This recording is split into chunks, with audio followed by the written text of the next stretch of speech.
ராம் ராம். வாழ்க வளமுடன். Voice of காஞ்சி நேயர் அனைவருக்கும் இனிய மாலை வணக்கம். இன்னைக்கு ஸ்ரீ பெரியவா அனுபவத்தில் என்ன சொல்கிறார்? பெரியவா புதுக்கோட்டையில் முகாம், அப்போது மெயின் சத்திரத்திலேயே மெயின் ரோடில் தங்கியிருக்கா. அப்போது அவருடைய அணுக்கு தொண்டர் ஒருத்தர்கிட்ட நாகுன்னு பேர். அவர்கிட்ட சொல்கிறா, ஏன்பா நாகு, எனக்கு நாளைக்கு கார்த்தால 3:30 மணிக்கெல்லாம் எழுந்து ஸ்நானம் பண்ணியாகணும், நீ என்னை எழுப்பி விட்டுடணும், சரியோண்ணா அப்படிங்கிறா பெரியவா. பெரியவா, உத்தரவு பெரியவா, நான் காத்துருக்கேன் அப்படிங்கிறார் அந்த நாகு. அவரை எல்லாரும் படுத்துக்க போயாச்சு. மணி 11:30. எங்கேயும் பார்த்தா ஐயோ நமக்கு கடிகாரம் இல்லையே, எப்படி நம்ம பெரியவாளை எழுப்புறத அப்படிங்கிற ஒரு சந்தேகம். இதுக்கு நடுப்புறையே பெரியவா கிட்ட உங்களை கரெக்டாக 3:30 மணிக்கு நம்ம ஹர ஹர சங்கர ஜெய ஜெய சங்கரா அப்படின்னு நாமாவளி சொல்லி எழுப்பி விடுறேன் பெரியவா அப்படின்னு சொல்லிகிட்டே சிரிச்சுட்டே அந்த பையன் நகர்ந்துக்கு வரான். பெரியவால பதிலுக்கு, நான் உங்களை எழுப்பி விடுறதுக்கு அப்படின்னு சொன்னால் கொஞ்சம் வெக்கமாக இருக்கும்னு நினச்சிட்டு இந்த மாதிரி நாமாவளி பாடுறியாக்கும். அதுவும் சரிதான், நாமாவளி எப்பப்பெல்லாம் தோன்றதோ அப்பப்போ சொல்லணும் இல்லையா அப்படின்னு சிரிச்சுட்டே பெரியவா, சரி அதுக்கு ரெடி ஆகிடு அப்படிங்கிற மாதிரி சொல்லிட்டு கிளம்புறாளாம். பெரியவா ரெஸ்ட் எடுத்துக்க போயாச்சு. அப்போ தான் இந்த நாகுக்கு தோன்றது, நமக்கு கடிகாரமே இல்லையே, மடத்துலேயோ ஸ்ரீமடத்தில் ஒரு இடத்துலையும் கடிகாரம் இல்லையே, எப்படி பெரியவாளை எழுப்புறது அப்படின்னு ஒரு கவலை வந்துடுத்தோம். அது வரைக்கும் கவலை இல்லை.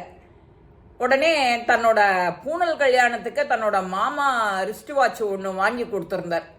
அதுதான் இப்போ ஆபத் பாந்தவம் அப்படின்னு நினச்சிட்டு போய் ட்ரங்கு பொட்டியிலேருந்து அந்த வாட்சை எடுத்துன்னு கையில் வச்சுக்கிறார்.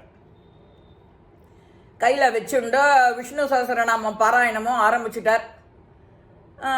விஷ்ணு சஹஸ்ரநாமம் போயிட்டே இருக்க. கரெக்டாக 3:30 பெரியவா ரூம் வாசலில் போய் நின்றுண்டு, ஹர ஹர சங்கர ஜெய ஜெய சங்கர, ஹர ஹர சங்கர ஜெய ஜெய சங்கர, ஹர ஹர சங்கர ஜெய ஜெய சங்கர அப்படின்னு சொன்ன உடனேயே பெரியவா சிரிச்சுண்டே திரைய விளக்கிண்டு அந்த நாகுங்கிறவருக்கு விஸ்வரூப தரிசனம். நாகுக்கு தன்னோட கண்ணாலேயே நம்ப முடியல. தகட்ட தகட்ட தகட்ட விஸ்வரூப தரிசனம் கிடைக்கிறது தினம். விஸ்வரூப தரிசனம் கிடைக்காத தகட்டுறது சந்தோஷம் தானே, ரொம்ப சந்தோஷம் நாகுக்கு. அது கசக்கவா செய்ய போகிறது. திரும்ப அதே மாதிரி மறாவது நாளும் அதே மாதிரி எழுப்புறான். கரெக்டாக 3:30 ரூம் வாசலுக்கு போய் நின்றுட்டு, பெரியவா ரூம் வாசலில் நின்றுட்டு, ஹர ஹர சங்கர ஜெய ஜெய சங்கரா தகட்ட தகட்ட 2வது நாளும் விஸ்வரூப தரிசனம் ஆச்சு நாகுக்கு. 3வது நாளும் பெரியவா கடாட்சம் கிடைக்கிறது. ஹர ஹர சங்கர ஜெய ஜெய சங்கரா 3:30 மணிக்கு பெரியவா விஸ்வரூப தரிசனம் கொடுக்குறா. இவர் இன்னைக்கு வேலையை முடிச்சிட்டோம் அப்படின்னு தொடர்ந்து அடுத்தடுத்த நாள் வேலையை செய்கிறார். 4வது நாள் இந்த நாகுக்கு கொஞ்சம் கண் அசந்து விடுறது.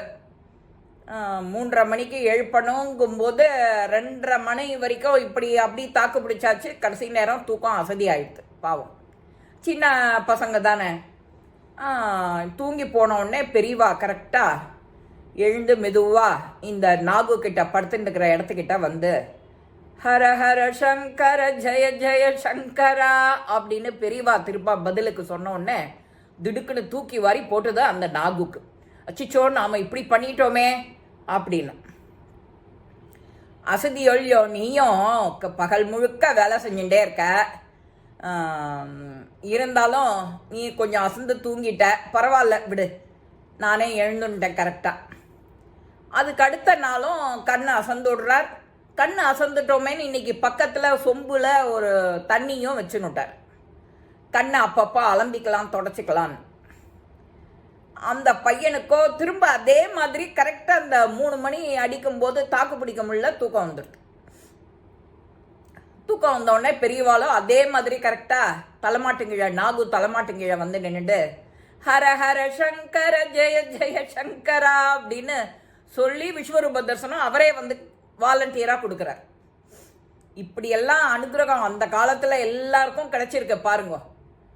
சொன்ன உடனே இந்த நாகுக்கு கொஞ்சம் வெக்கமாயிடுறது, ரொம்ப வெக்கமாயிடுது. மறுநாளைக்கு பெரியவா தனியாக பகல் நேரத்தில் இருக்கும்போது பெரியவா கிட்ட சிரிச்சுட்டு கோஷம் போட்டுண்டு, நான் ஒன்று கேட்கட்டுமா பெரியவா அப்படின்னு. கேளு, நீ என்ன கேட்க போறேன்னு எனக்கு தெரியும், கேளு அப்படின்னு விட்டா பெரியவா. பெரியவாளுக்கு தெரியாதா என்ன, நீ எப்படி எழுந்துக்க போறேன்னு எழுந்துட்டேன்னு கேட்க போற அப்படித்தானே?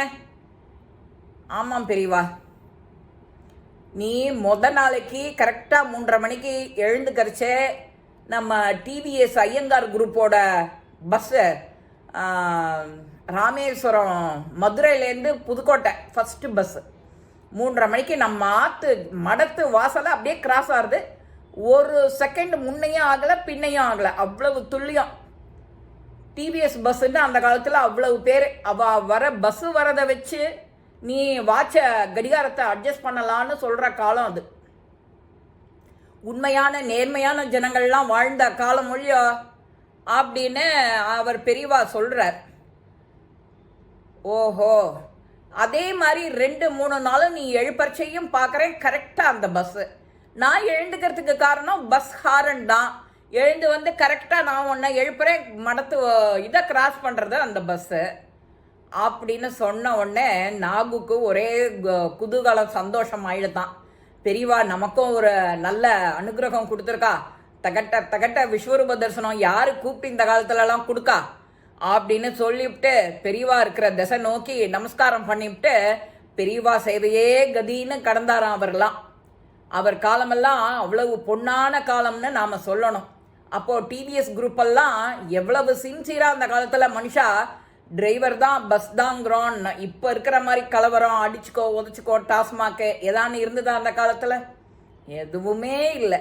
ஜனங்கள் எல்லாம் பத்திரமாத்து தங்கமாக இருந்தா நாடு அவ்வளவு சுபிட்சமாக இருந்தது. அந்த சுபிட்சத்துக்கு தகுந்த மாதிரி எல்லாம் நல்லபடியாக நடந்தது. பெரியவா அனுகிரகமும் நமக்கு வேணும். அப்போ Nagu சிரிச்சுண்டே, B for Periyava, B for பேரறிவு, பி ஃபார் பர்ஃபெக்ஷன் அப்படின்னு சொல்லிகிட்டே நமஸ்காரம் பண்ணி எழுந்துட்டு தான் அந்த பெரியவா காலடியில். நாமளும் B for Periyava, B for perfection, B for பேரறிவு அப்படின்னு சொல்லி நாமளும் இந்த பி லெட்டர் வரும்போது நாம் இந்த அனுபவத்தையும் ஞாபகம் வச்சுக்கிட்டோம்னா இந்த அனுகிரகமும் நமக்கு எப்போதும் உண்டு. இந்த பதிவு உங்கள் எல்லாருக்குமே பிடிச்சிருக்கோம். லைக் பண்ணுங்க, ஷேர் பண்ணுங்க, பெல் பட்டனை கிளிக் பண்ணுங்க, சப்ஸ்கிரைப் பண்ணுங்க, கமெண்ட்ஸ் பாக்ஸில் கமெண்ட்ஸ் போடுங்க. ஸ்ரீ மகா பெரியவா திருவடிகளே சரணம். நல்லதே நடக்கும். ஆனந்தமாக இருப்போம் நண்பர்களே. வாழ்க வளமுடன்.